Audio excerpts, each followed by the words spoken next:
இந்த வீடியோவில் என்ன பார்க்க போகிறோன்னா, நாங்கள் ஃப்ரெண்ட்ஸ் ஒரு 4 பேர் சேர்ந்து ஸ்ரீரங்கம் ட்ரிப்பு பிளான் பண்ணியிருந்தோம். ஸ்ரீரங்கம் சொர்க்கவாசலில் ரங்கரை தரிசிச்சுட்டு ஆண்டாளையும் பார்த்துடலாம், மார்கழி மாதம் போய் அங்கே திருப்பாவை படிக்கலாம் அப்படின்னு டிசைட் பண்ணியிருந்தோம். எங்களோட பிளான் இல்லைன்னா ஃபஸ்ட் டே ஸ்ரீரங்கம் இறங்கிட்டு திருச்சி ஃபுல்லாகவே கவர் பண்ணிவிட்டு நைட்டு ஸ்ரீவில்லிபுத்தூர் போய் இறங்கிட்டு மறுநாள் ஸ்ரீவில்லிபுத்தூர் ஆண்டாளை மார்னிங் தரிசனம் பண்ணிவிட்டு அங்கேருந்து மதுரை வந்து மீனாட்சி அம்மனை தரிசனம் பண்ணிவிட்டு 3 மணிக்கு தேஜஸ் பிடிச்சிட்டு நைட்டு சென்னை வர மாதிரி பிளான். இந்த பிளான் எப்படி ப்ராசஸ் ஆச்சு, அந்த பிளான் பிரகாரம் தான் நாங்கள் முடித்தோமா, என்ன ஆச்சுன்றதை எங்களோட ட்ராவல் பண்ணி தெரிஞ்சுக்கலாம் வாங்க. நாம் ஒன்று நினைப்போம், ஆனால் தெய்வம் நினைக்கிறது வேறையாக இருக்குன்றது இந்த ட்ரிப்பில் எங்களுக்கு சரியான பாடம் அந்த கடவுள் புகட்டியிருக்காரு. ஆக்சுவலி ட்ரெயின் மூவ் ஆகிடுச்சு, நம்ம ஆல்மோஸ்ட் ரீச் ஆக போகிறோம். நாங்கள் கரெக்டாக 5 o'clock கிளம்பின ட்ரெயின் 8:45க்கு திருச்சி ஸ்டேஷன் ரீச் ஆகிடுச்சு. நாங்கள் ஏற்கனவே ஒரு இனோவா புக் பண்ணி வச்சுருந்தோம். ரவுண்ட் ட்ரிப், ஏன்னா எல்லா இடமும் கவர் பண்ணோம் இல்லையா. ஃபஸ்ட் டே ஃபுல்லாக திருச்சி ஸ்ரீரங்கம் அந்த பக்கத்தில் இருக்கிற எல்லா இடமும் கவர் பண்ணிடலாம். செகண்ட் டே வந்து ஸ்ரீவில்லிபுத்தூர் நைட் ஸ்டே பண்ணிவிட்டு செகண்ட் டே ஸ்ரீவில்லிபுத்தூர் முடிச்சுட்டு நாங்கள் ரிட்டன் மதுரை இறங்கி வர மாதிரி. அதனால் ஓவரால் ரவுண்டாக ஒரு கேப் புக் பண்ணிட்டோம். அந்த கேபை நாங்கள் போகிறதுக்குள்ளே வெயிட் பண்ணிகிட்டு இருந்தார் அந்த கேப் டிரைவரை. நாங்கள் இறங்கிட்டு சங்கீதாவில் போய் டிஃபன் சாப்பிட்டுட்டு அங்கேருந்து வயலூர், அங்கேருந்து 30 kilometers வயலூர் போகலாம் அப்படின்னு டிசைட் பண்ணிட்டு வயலூர் கிளம்பினோம். இயற்கை பசுமை எல்லாம் பார்த்துக்கிட்டு கண்ணுக்கு குளிர்ச்சியாக வயலூர் முருகனை பார்க்க கிளம்பிட்டோம். அது டியூஸ்டேன்றதுனால செம்ம க்ரௌட் இருந்தது. ஆனாலும் நாங்கள் எப்படியோ ஒரு இன்சூரன்ஸ் யூஸ் பண்ணி யார் பேரையோ சொல்லிவிட்டு சீக்கிரமாகவே நாங்கள் தர்ஷன் முடிச்சுட்டு வந்துட்டோம். இது முருகப்பெருமான் ஆலயமாக இருந்தாலும் இங்கே சிவன் தான் வந்து மெயின் ஆதிநாதர். வயலூர் முருகர் பெருமான் என்றாலே உலகம் எல்லாருக்கும் பிரசித்தியான ஒரு கோயில். வள்ளி தேவானை 2 பேரோட முருகப்பெருமான் இணைந்து ஈசனை வந்து இங்கே தான் பூஜித்தார் என்றது ஒரு ஐதீகம். இந்த கோயிலில் இன்னொரு விசேஷம் என்னென்னா, இங்கே ஒரு தீர்த்தம் இருக்குது. அது வந்து முருகப்பெருமான் தன் வேளால் குத்தி உருவாக்கின தீர்த்தம் அப்படின்னு சொல்கிறாங்க. வைகாசி விசாக நட்சத்திரத்தில் நடைபெறும் தேர் விழா வந்து ரொம்ப பிரசித்தி. கிருபானந்த வாரியார் சுவாமிகள் திருப்பணிகள் செய்து வழிபட்ட திருத்தலம் இந்த வயலூர் முருகர் கோயில். இங்கே இருக்கிற அந்த தீர்த்தத்தில் நீராடினா சகல தோஷங்களும் நிவர்த்தி ஆகிடும் சொல்கிறாங்க. முருகப்பெருமான் அருள் கிடைக்கும் அப்படின்றாங்க. ரொம்ப பிரசித்தி வாய்ந்த வயலூர் முருகப்பெருமான் கோயில் ஒரு வாட்டி தரிசிக்க வேண்டிய இடம். அங்கேருந்து திருவானைக்காவல் ஜம்புகேஸ்வரர் ஆலயத்துக்கு தான் வந்தோம். சிவபெருமானின் பஞ்சபூத ஸ்தலங்களில் நீர் ஸ்தலத்தை குறிக்கக்கூடிய ஜம்புகேஸ்வரர் ஆலயம்.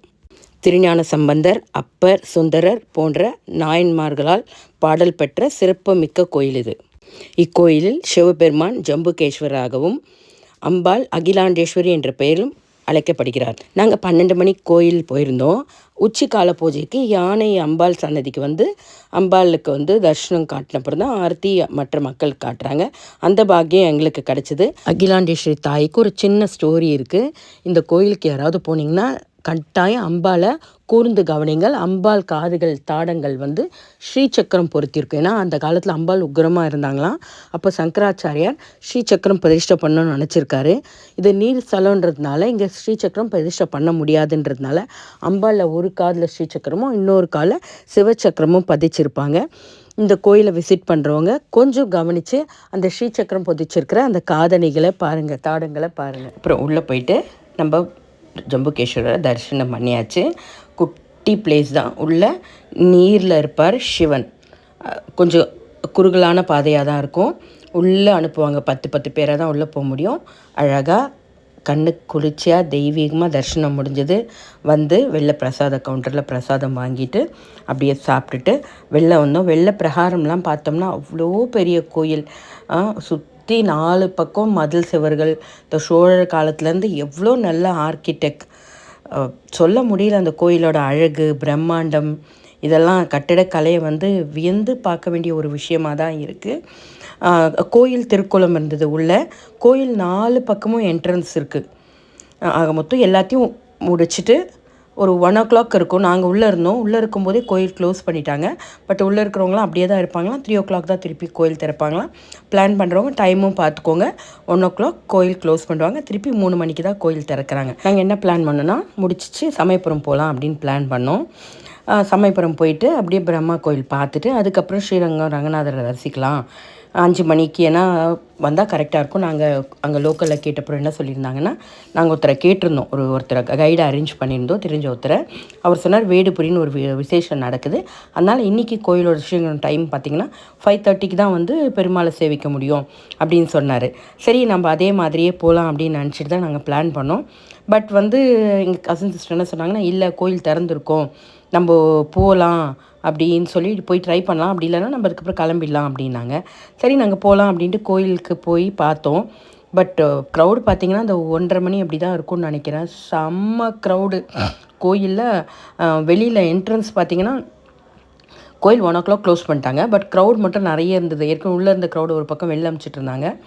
பட் அந்த அந்த க்ரௌட் என்ட்ரன்ஸில் 1 மணிக்கே நிற்க ஆரம்பிச்சிட்டாங்க டிக்கெட் வாங்குறதுக்கு. சரி அதுக்கப்புறம் ஒரு ஃப்ரெண்டு அவங்க இது மடத்துக்கு போய் சாப்பிட்டுட்டு அவங்க தாயார் சன்னதிக்கு பின்னாடி கூப்பிட்டு வந்தாங்க. அவங்க ராமானுஜர் சேவை பண்ணுறவங்களாம். அதனால் அவங்க மூலமாக ஒரு திவ்யமான தர்ஷன், அப்படியே ரங்கநாயகி தாயாரை வந்து கிட்டேருந்து தரிசனம் பண்ணோம்.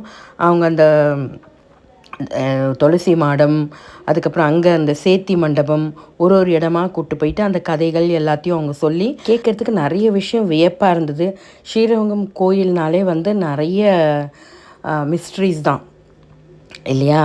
எனக்கு நான் போயிருக்கேன், நிறைய வாட்டி இந்த கோயில் போயிருக்கேன். பட் இந்த அளவுக்கு எனக்கு மிஸ்ட்ரி இதுதான் அந்த சேத்தி மண்டபமா.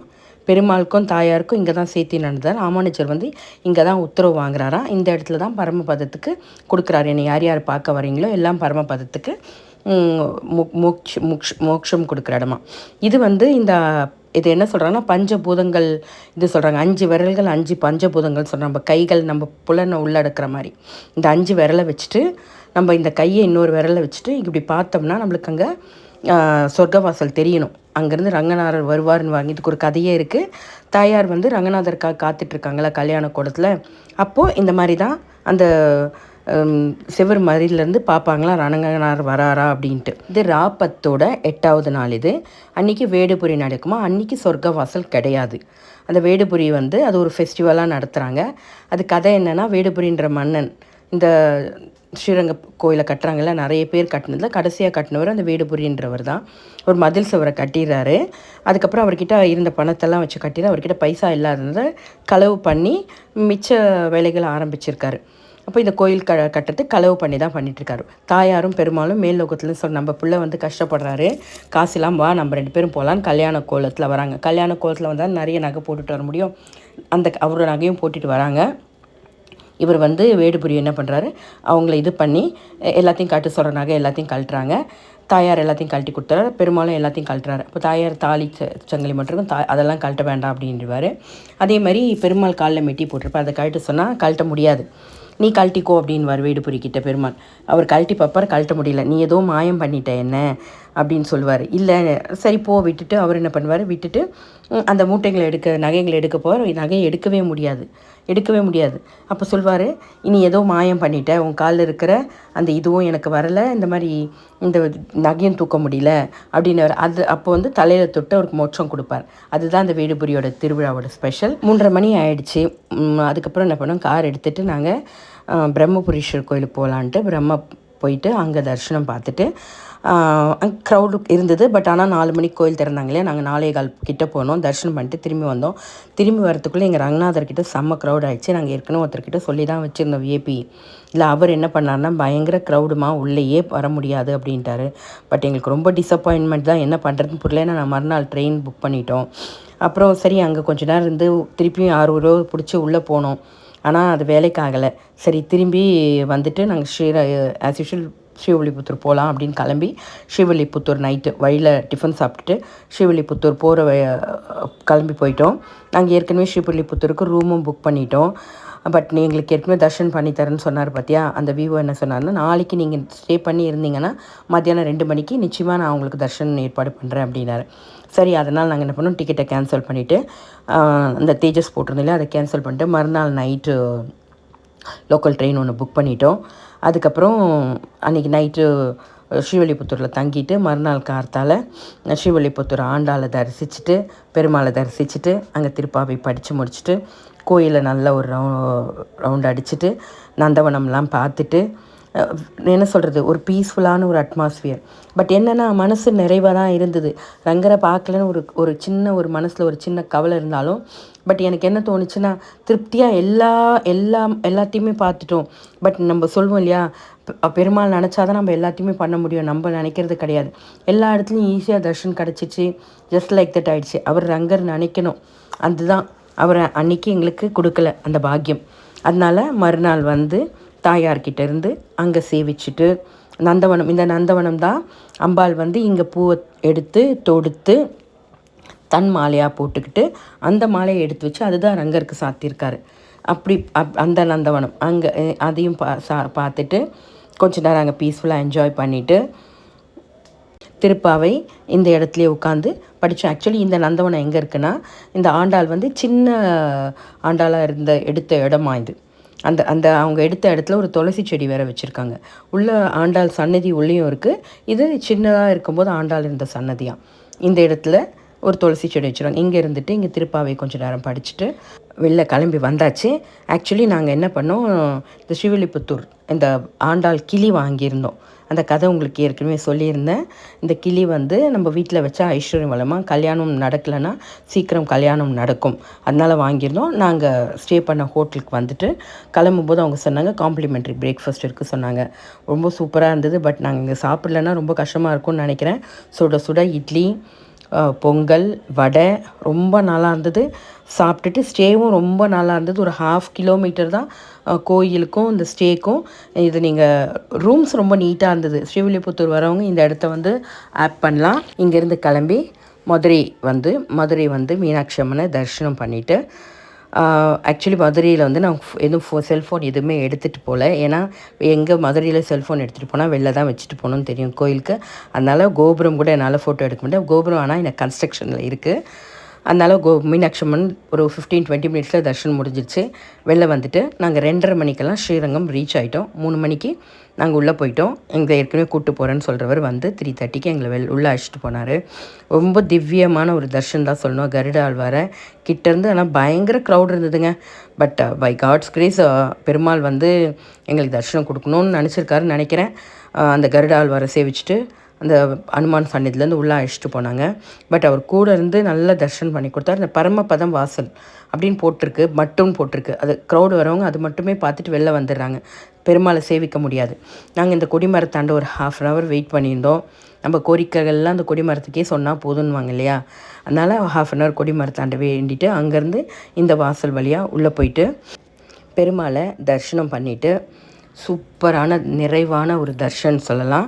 ஆனால் இங்கே என்ன சொல்கிறாங்கன்னா, பெருமாள் காலில் வந்து சுக்கிரன் இருக்கார் அப்படின்றத சொன்னாங்க. அதுக்கப்புறம் இந்த இடத்துலேருந்து பார்த்தா உங்களுக்கு அந்த ஓம்கார விமானம் வெளிலேருந்து பார்த்தா தெரியும். அந்த இடத்துலேருந்து சேவிச்சுக்கிட்டா இந்த விமானத்தில் 4 கலசம் இருக்கு இல்லையா, 4 வேதங்களை குறிக்குதுன்னு சொல்கிறாங்க. முன்ன பக்கம் பார்த்திங்கன்னா 5 கலசம் இருக்கும், பஞ்சபூதங்களை குறிக்குதுன்றாங்க. நிறைய ஸ்பெஷல் இருக்குது இந்த கோயிலை பற்றி சொல்ல நிறைய ஸ்பெஷல் இருக்குது. அதுக்கப்புறம் இந்த பக்கம் ஏறி பரமபத வாசல் வழியாக போயிட்டு வெளில வந்தோம். இந்த பரமபதம் வாசல் வழியாக போகிறதும் நிறைய கதை சொல்கிறாங்க. மேலே 2 பல்லி இருக்குது.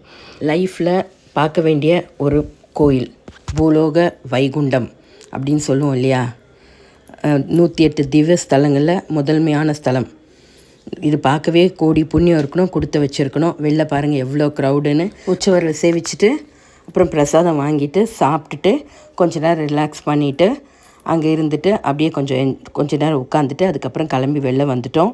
ஆல்மோஸ்ட் நாங்கள் வர்றதுக்கு 6:37 மேலே ஆகிடுச்சு. நைட் 9:30க்கு தான் ட்ரெயின். இருந்தாலும் நாங்கள் அந்த ஸ்டேஷனுக்கு வந்து கொஞ்ச நேரம் ரெஸ்ட் பண்ணிவிட்டு அதுக்கப்புறம் ட்ரெயினில் ஏறி படுத்து தூங்கியாச்சு. கார்த்தால சென்னை ரீச் ஆகி வீட்டுக்கு வந்துட்டோம். இதுதான் எங்கள் ஜேர்னியோட ஹைலைட்.